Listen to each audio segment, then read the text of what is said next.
Hello दोस्तों, आज कराते हैं के इतिहास के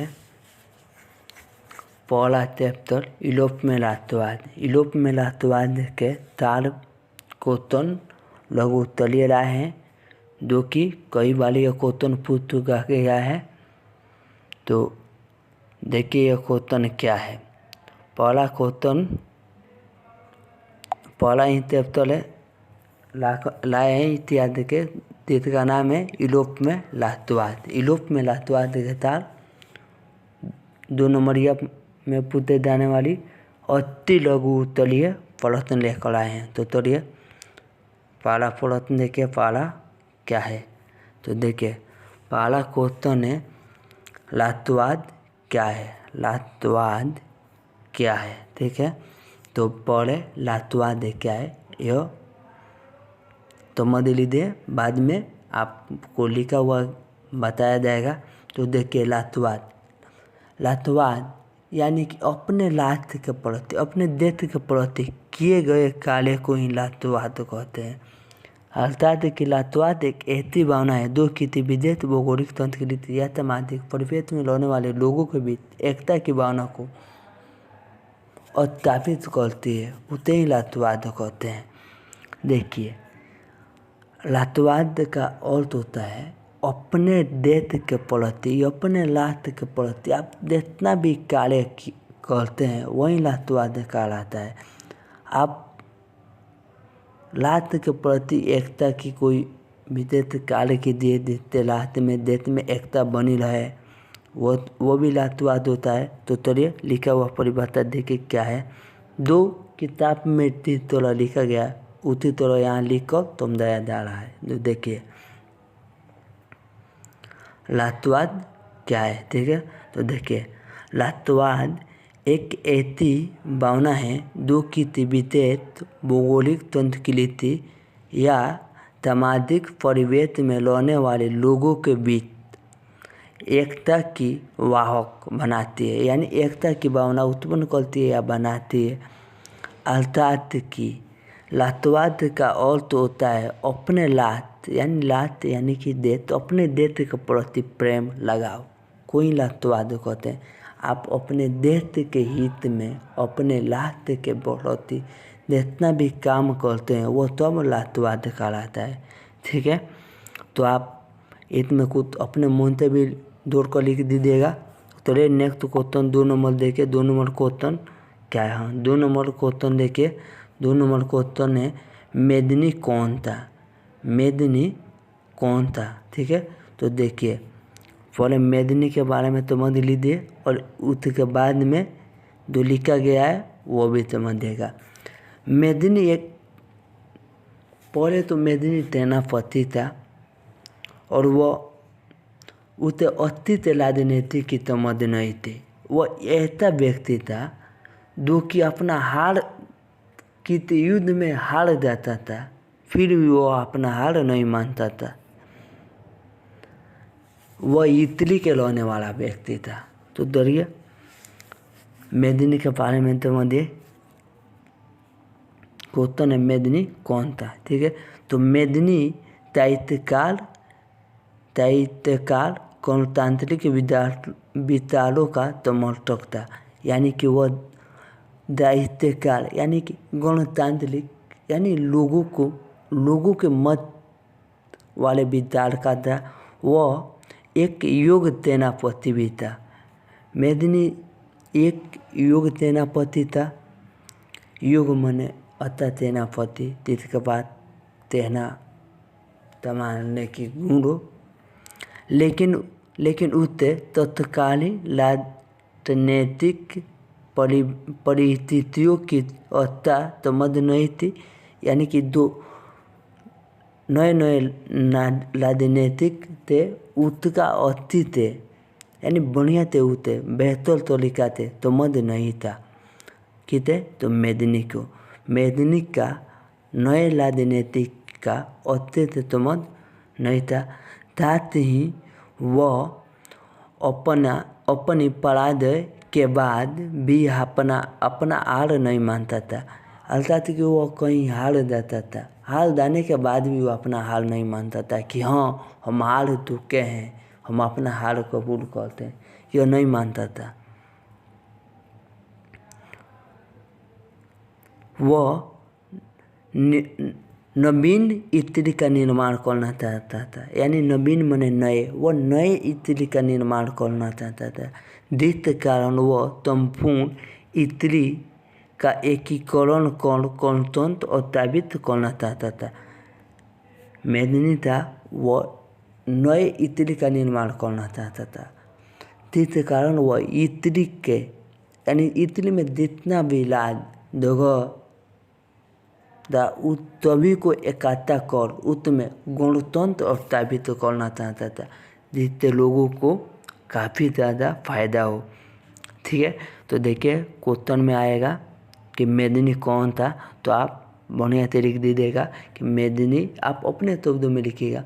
मेदिनी एक सेनापति था। वह इत्र के एकीकरण को वह इत्र में एकीकरण करना चाहता था, जिसके कारण के इत्र के संपूर्ण राज्यों को इकट्ठा कर एक इत्र में इकट्ठा कर रहा था। उतरती चलते लादे नैतिक की समझ नहीं थी। ठीक है, तो चलिए आप नेक्स्ट क्वेश्चन देखिए। नेक्स्ट क्वेश्चन 3 नंबर क्या क्वेश्चन है। 3 नंबर भी कई बार यह क्वेश्चन पूछ चुका है। तो देखिए, जर्मनी के एकीकरण की बाधाएं क्या थी, यानी जर्मनी तो एक देश है, तो इस देश में जो एकीकरण थी, इसकी बाधाएं क्या थी, यह हालत थी कि इसमें एकीकरण क्यों नहीं हो रहा था। ठीक है, तो देखिए जर्मनी एक देश था, लेकिन यह दूसरे पहले लगभग 300 राज्यों में विभाजित हो गया था। जैसे यह 300 राज्य में विभाजित था ही, साथ ही वो प्रत्येक राज्य के प्रधान यानी मालिक अलग अलग थे लोग। कोई किसी का कहना नहीं मानता था। वहाँ का बॉडी विस्तार प्रत्येक जगह प्रत्येक राज्य के ही अलग अलग थी। जिसके कारण से कोई किसी का कोई कहना नहीं मानता था। जैसे कि देख लीजिए अपन भारत ही तो पहले 34-35 राज्यों में विभाजित है, जिसमें 28 राज्य में मुख्यमंत्री होते हैं, 7-8 राज्यों में मुख्यमंत्री नहीं होते हैं। फिर भी इन मुख्यमंत्री के ऊपर भी एक प्रधानमंत्री राष्ट्रपति होते हैं लोग, तो कि मुख्यमंत्री कोई गलत निर्णय ले लेते हैं लोग, तो उन लोगों के अनुसार उन लोगों को मत मानते हुए राय मानते हुए फिर मुख्यमंत्री को आता कार्य करने का सुझाव दिया जाता है। तो इतना राज्य 35 राज्यों में विभाजित होने के बाद भी भारत में एक एकीकरण है, लेकिन वह 300 राज्यों में विभाजित था। लेकिन कोई उन राज्य के कोई विशेष मुख्य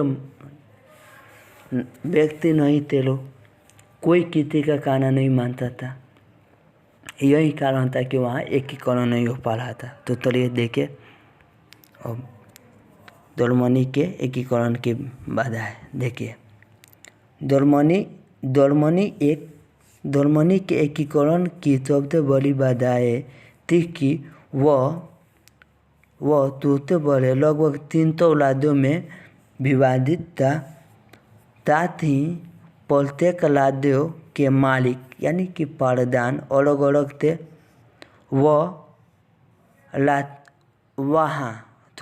यहाँ होगा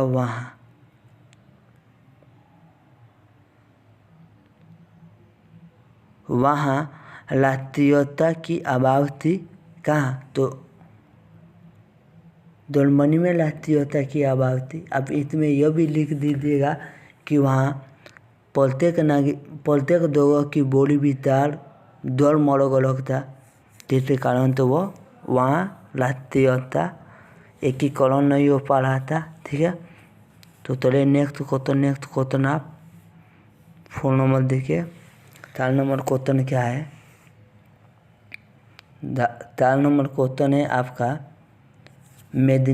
मेटरनिक कौन था। लिखा हुआ है मेटोनिक युग क्या है, मेटोनिक युग क्या है।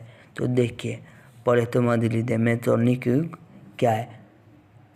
मेटोनिक के पहले नेपोलियन था, जो कि नेपोलियन युग 1815 में नेपोलियन का युग समाप्त हो गया। और नेपोलियन का युग समाप्त कब हुआ, वियना 1815 में एक वियना सम्मेलन हुआ।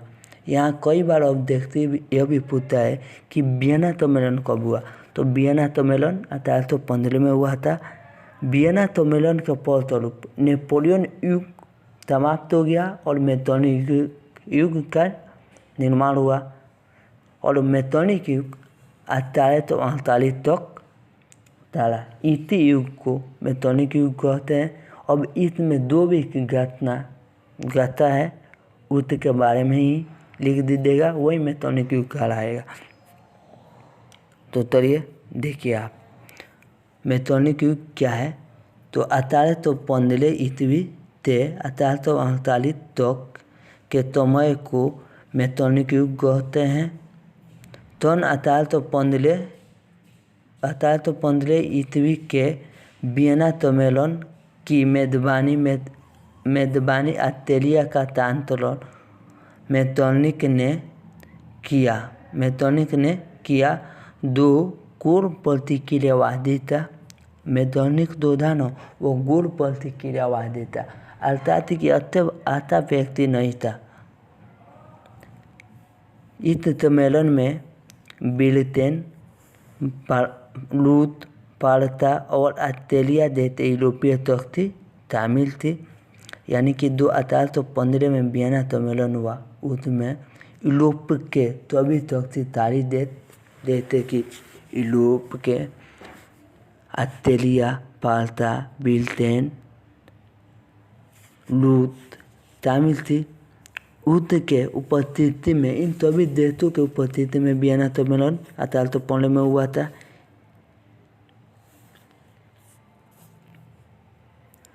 इसका मुख्य उद्देश्य था कि उसी व्यवस्था को स्थापित करना जिसे नेपोलियन के युग ने समाप्त कर दिया था। अर्थात कि 1815 में जो वियना सम्मेलन हुआ, उस वियना सम्मेलन का मुख्य उद्देश्य था उसी शांति संतुलन को स्थापित करना जिसे नेपोलियन के युग ने समाप्त कर दिया था। तो 1815 में जो वियना सम्मेलन हुआ था, उस सम्मेलन का मुख्य उद्देश्य ताकि नेपोलियन के युग द्वारा समाप्त किए गए शांति संतुलन को, अर्थात कि जो नेपोलियन के युग में शांति संतुलन बिगड़ गया था उसे स्थापित करना। ठीक है, तो आप 4 नंबर भी क्वेश्चन समझ लिए। तो चलिए आप को फिर नेक्स्ट वीडियो में लघु उत्तरीय पढ़त 2 की लगभग 7 शब्दों में लिखने को उनका उत्तर आता है, जिसमें 5 क्वेश्चन है, उसे अगले वीडियो में लाएंगे। इस प्रकार की वीडियो देखने के लिए आप चैनल को सब्सक्राइब और वीडियो को लाइक कीजिए।